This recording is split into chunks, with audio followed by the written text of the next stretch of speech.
The Destiny Project. A crisis of conflict and land in Nevis. The proposed Destiny Special Sustainability Zone, SSC, a multi-billion-dollar project planned for Nevis' southern coast, has ignited a firestorm of controversy. The promise of development is completely overshadowed by allegations of a deep-seated conflict of interest involving the highest office on the island.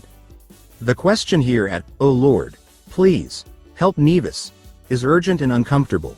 Why is Premier Brantley, the political architect of the SSZ legislation, allowing the project to proceed under such profound ethical suspicion?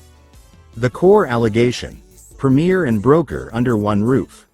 The heart of this scandal lies in the role of Mrs. Sharon Brantley, the Premier's wife, a licensed real estate broker who, critics allege, is actively acquiring the massive private land required for the project through her firm, 17 North Realtors. The scale of the project is immense, covering an estimated 4,000 acres, or 6 square miles. This arrangement creates an intolerable conflict. The Premier's office grants the legislative and government approvals, while his wife's business allegedly profits directly from the land deals that make the multi-billion-dollar SSZ possible. They both got their lies down packed, and I've got to tell you all, that man is dangerous.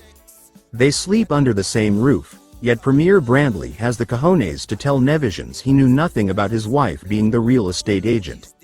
The Premier's denial. A lie unforgettable. Premier Brantley has strongly and repeatedly denied any conflict of interest. On a recent radio broadcast, he stressed he had no involvement whatsoever in his wife working with the developers and claimed she was engaged with them long before I had any knowledge of them. He emphasizes that all land is privately owned and no one will ever be forced to sell. But such a defense is an insult to the intelligence of Nevisians. This is not a trivial transaction. It's a multi-billion-dollar deal that will redefine the island's future. To claim no knowledge that one's wife, a politically exposed person, Pep, is brokering the land for the most significant project of his administration is either an admission of utter incompetence or, as many Nevisians suspect, a direct falsehood. Such a blasted liar. Lying is a crime, and this one is unforgettable. The developer's generous defense. The controversy intensified after Olivier Janssens, the founder of Destiny, released a video address on October 12, 2025, to outline the project's vision and address public skepticism. He detailed substantial benefits, including a $50 million investment into public infrastructure, a permanent 20% profit share for Nevis, and an unprecedented 5% profit share distributed directly to the people. However, Janssens also explicitly stated that the Premier knew nothing about the private land negotiations, a clear attempt to shield him from the conflict of interest charges.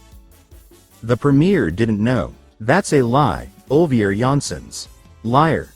While we must concede that Janssens' promise of public benefits and profit sharing is a unique model, his defense of the Premier only reinforces the tight, suspiciously close relationship between the government and the developer. A call for accountability and integrity. This controversy transcends a simple ethical lapse. It is an assault on the trust between the government and the people, carried out under the guise of progress. This is a manipulation game being played with the people's patrimony. Premier Brantley has got to go. And this crisis extends to St. Kitts. The heads of government who have been trusted to handle such critical situations are selling out the Federation piece by piece. Kittitians, they too must go.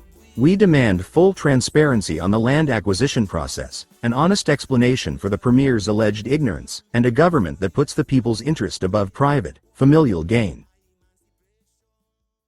We're having a town hall now, again, not to talk about the legislation, but to talk about the project that has been proposed. I am not understanding why that is such a difficult concept for us to grasp.